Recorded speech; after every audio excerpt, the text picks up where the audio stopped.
Hello दोस्तों, स्वागत है आपका आपके अपने YouTube channel royal career online classes में। आज हम लोग इस क्लास में क्लास 10th के मैथ को पढ़ेंगे, जिसका एक्सरसाइज नंबर 1 होगा, जिसका नाम है रियल नंबर यानी वास्तविक संख्या। सबसे पहले हम लोग जानेंगे कि इस क्लास में हम लोग कौन कौन से टॉपिक को पढ़ने वाले हैं। तो सबसे पहले हम समझेंगे कि रियल नंबर यानी कि वास्तविक संख्या कहते किसको है। इसके अंतर्गत जो आपका आएगा वो आपको पढ़ना होगा यूक्लिड विभाजन से एचसीएफ निकालना। फिर हम लोग अभाज्य गुणनखंड विधि से एचसीएफ और एलसीएम निकालेंगे। फिर हम लोग अपरिमेय संख्या को सिद्ध करेंगे।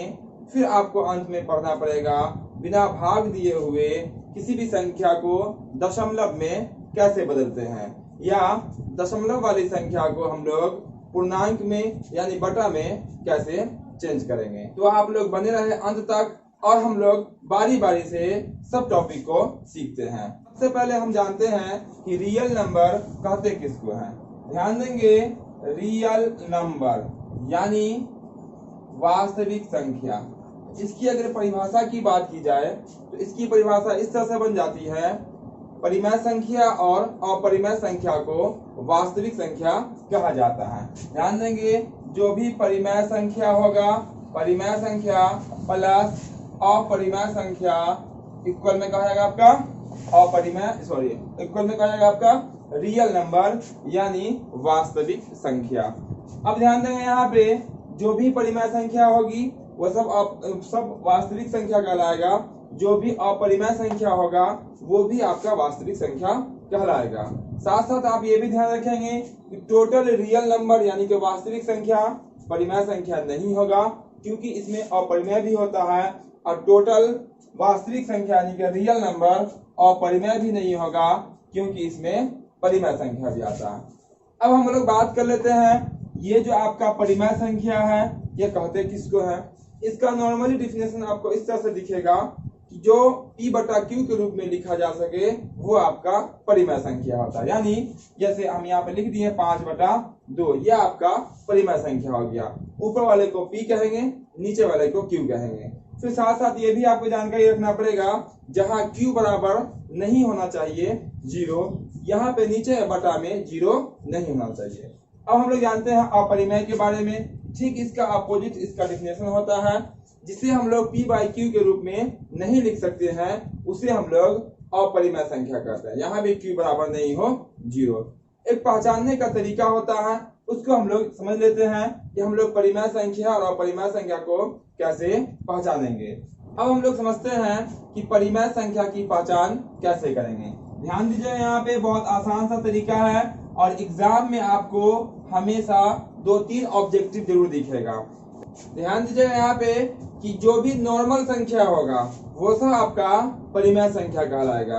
जैसे मान लेते हैं ये हम पे 1 लिख दिए, यहाँ 5 लिख दिए, सबके बटा में 1 होता है, या 1/2 लिख देंगे, या 3/2 लिख दीजिए, या कुछ भी लिख दीजिए आप। ये सब जो भी संख्या होगी, नॉर्मल संख्या जो भी होगी, बिना रूट वाली जो भी संख्या होगी, वह सब संख्या आपका परिमेय संख्या कहलाएगा। इसके बाद जो अपोजिट होता है इसका अपरिमेय संख्या। ध्यान रखिएगा, यहाँ पे अपरिमेय संख्या जो भी रूट वाली संख्या होगी वो सब जो है आपका अपरिमेय संख्या कहलाएगी। जैसे √2 1 नहीं लिखेगा, √1 नहीं लिखेगा, क्योंकि √1 का वैल्यू 1 हो जाता है, तो ये रूट के बाहर निकल के आ गई। इसका लिखेगा √3, √4 नहीं लिखेंगे, √4 नहीं लिखेंगे, इसमें √5 लिखेंगे। अब यहाँ पे एक प्रश्न ये बनता है कि यहाँ पे √2, √3, √4 हम क्यों नहीं लिखे। ध्यान दीजिए, यहाँ पे जब भी रूट के अंदर 4 हो, इसका वैल्यू जो है वो कितना हो जाता है, 2 हो जाता है। तो जैसे ही इसका वैल्यू 2 आ जाएगा तो क्या इसके ऊपर कोई रूट है, नहीं है रूट, इसीलिए 2 किस में आ जाएगा आपका परिमेय संख्या में। इसीलिए √4 क्या होगा आपका परिमेय संख्या। कहने का अर्थ ये हुआ कि जो हमेशा रूट के अंदर रहेगा वो आपका अपरिमेय संख्या होगा, और जो रूट के अंदर दिखे लेकिन उसका मान बाहर निकल जाए वो आपका परिमेय संख्या कहलाएगा। जैसे यहाँ पे देखिए √4 के ऊपर रूट दिख रहा था, लेकिन इसका वैल्यू कितना होता है, 2 होता है, इसलिए क्या होगा, ये परिमेय संख्या होगा। आइए इस तरह से हम आगे एग्जांपल देते हैं। यहाँ पे आपका √6 हो सकता है, क्योंकि 6 किसी का वर्ग स्क्वायर नहीं होता है। √7 भी लिख सकते हैं, √8 भी लिख सकते हैं, लेकिन यहाँ पे √9 नहीं होगा, क्योंकि 9 जो है वो 3 का स्क्वायर होता है, यानी कि जो किसी का स्क्वायर हो वो रूट के अगर अंदर रहेगा तो वो आपका परिमेय संख्या कहलाएगा। अब हम लोग इसके बाद जान लेते हैं यूक्लिड विभाजन से HCF यानी मौसा कैसे निकाली जाती है, तो हम लोग उसको आगे पढ़ते हैं। तो हम लोग यहाँ पे सीखते हैं यूक्लिड विभाजन से HCF यानी हाईएस्ट कॉमन फैक्टर निकालना। ध्यान देंगे यूक्लिड एक गणितज्ञ का नाम है जिन्होंने यह फॉर्मूला दिया और इस तरह से HCF निकाल के दिखाया। ध्यान दीजिएगा, मान लेते हैं यहाँ पे आपका एक क्वेश्चन है कि 45 और 100 दोनों के बीच का HCF निकालना है। क्या निकालना है? HCF यानी कि हाईएस्ट कॉमन फैक्टर। कौन ऐसा अंक है जो दोनों में आपका हाईएस्ट बड़ा से बड़ा जो दोनों में भाग लग जाए उससे। तो ध्यान दीजिए, हम लोग मौसा निकाल लेते हैं यूक्लिड विभाजन से। तो छोटा अंक से हम लोग बड़ा अंक में भाग करेंगे। छोटा कौन है इसमें? 45 है। बड़ा कौन है आपका? 100 है। 100 में आप डिवाइड कर दीजिए कितना से? 45 से। भाग कीजिए तो 45 ना कितना जाएगा आपका? 90 हो जाएगा। माइनस कीजिएगा 0 1 10 बचेगा। जब भी यहाँ शेष बच गया 10, यहाँ पर दशमलव नहीं दीजिएगा, वो आपका भाग हो गया। अब यहाँ पे क्या करेंगे? जो शेष बचेगा उसको हम लोग इस तरह से घेर देंगे, यानी कि इसको हम लोग कर दिए भाजक। क्या कर दिए? भाजक। और आपको मालूम होना चाहिए कि जिससे भाग देते हैं उसको हम लोग भाजक कहते हैं, जिसमें भाग देते हैं उसको हम लोग भाज्य कहते हैं। भाग करके जो यहाँ पे आता है उसको भागफल कहते हैं, और जो नीचे बचता है उसको हम लोग शेष कहते हैं। तो ध्यान दीजिएगा, ये जो शेष था क्या बन गया? आपका भाजक बन गया। और जो आपका भाजक था वो आपका यहाँ पे आ जाएगा, यानी कि भाज्य बन जाएगा। फिर यहाँ से भाग कीजिएगा, 10 चौक कितना होता है? 40 होता है। तो आप 4 बार में भाग लगा देंगे। तो जैसे ही भाग लगाएंगे माइनस करेंगे, चूंकि भाग में क्या होता है? घट जाता है। तो यहाँ पे बचेगा, यहाँ पे कितना? 5 बच जाएगा। फिर ध्यान दीजिएगा, यहाँ जैसे ही शेष बच गया 5, इसको आप क्या बना दीजिएगा? भाजक बना दीजिएगा। इससे पहले का भाजक कौन है? ये वाला आपका भाजक है। कितना है वो? 10 है। यहाँ पर ले आएंगे हम लोग 10 को, भाग करेंगे 5 दूना 10। यह आपका आके यहाँ पे इंड यानी कि खत्म हो जाता है। जब भी शेष 0 हो जाएगा, उसी का जो भाजक होगा वही आपका HCF यानी कि मौसा निकल के आएगा। ध्यान दीजिएगा, यहाँ पे शेष 0 हो गया तो HCF कौन होगा? आपका 5 होगा। यानी हम कह सकते हैं 45 और 100 में दोनों में सबसे बड़ी संख्या जो है वो 5 है, जिससे दोनों में भाग लग जाएगा। असल छोटी बात कीजिएगा तो आपका वो 1 होगा, जो 1 से भी दोनों में भाग लग सकता है। इसी को हम उस विधि पे बैठा लेते हैं, उस फॉर्मूला को बैठा लेते हैं। इसीलिए हम लिखेंगे, इसीलिए यूक्लिड विभाजन एल्गोरिथम से।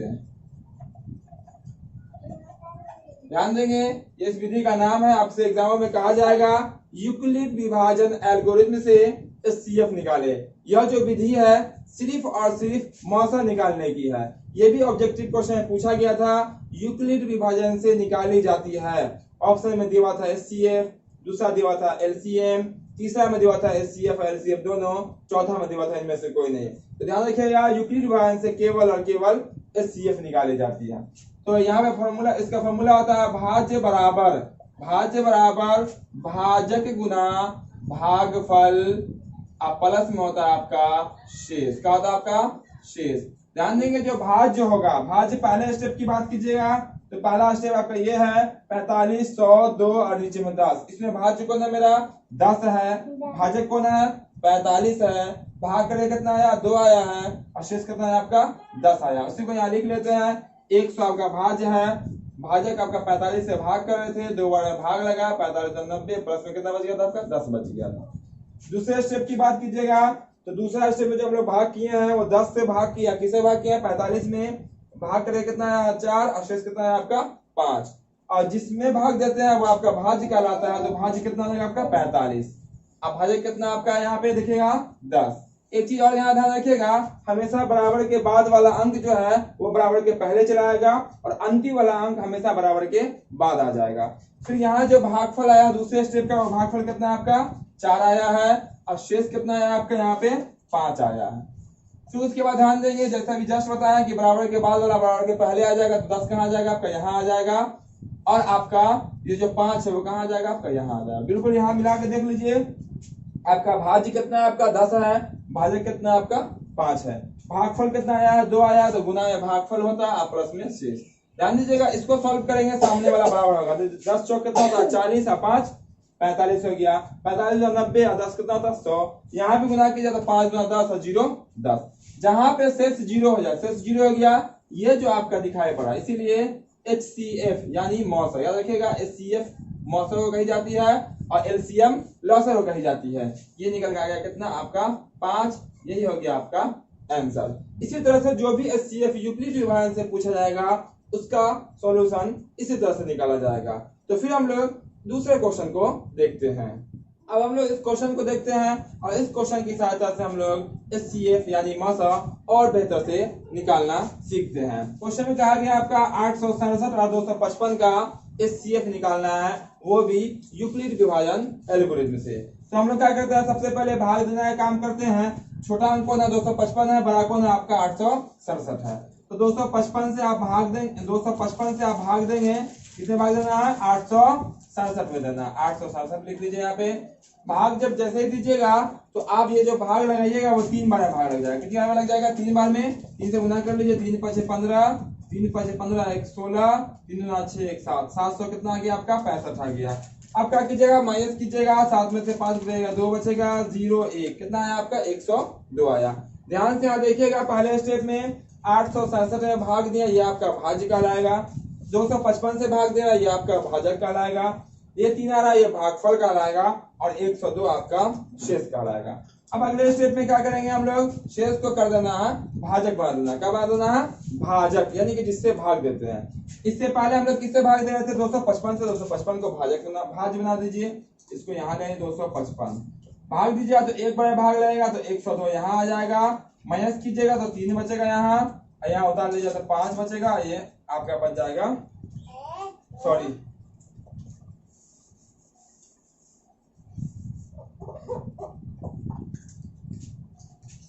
अब हम लोग 255 में कितना से भाग देंगे 102 से देंगे। जैसे ही भाग दीजिएगा तो 2 बार में लगाइएगा, 2 बार में जैसे ही लगाइएगा भाग तो 2 दूना 4, 0 2 का 2, 200 कितना हो जाएगा आपका 4 हो जाएगा।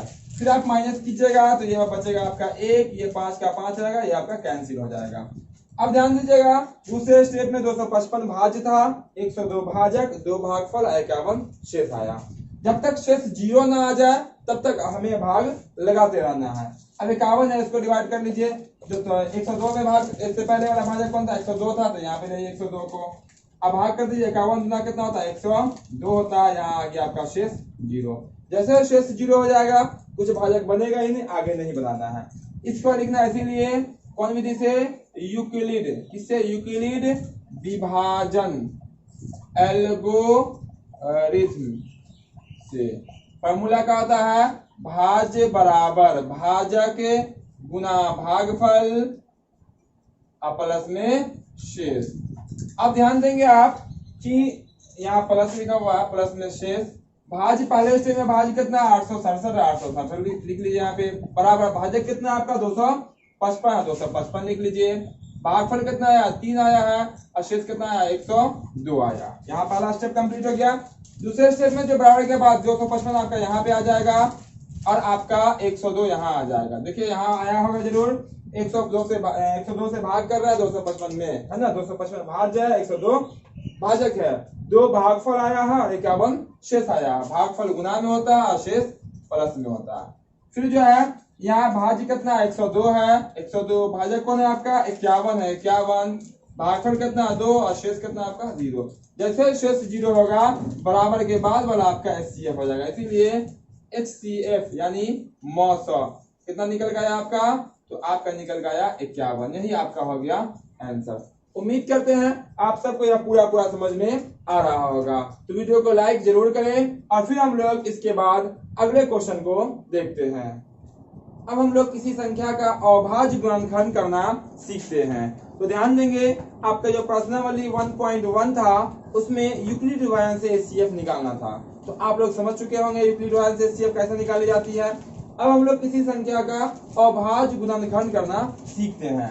ध्यान देंगे, जैसे मान लेते हैं कि यहाँ आपका 32 है, कहा गया 32 का अभाज्य गुणनखंड कीजिए। तो हम लोग क्या करेंगे, यहाँ पे आपका क्वेश्चन है 32 का क्या करना है अभाज्य गुणनखंड, अभाज्य गुणनखंड करना है।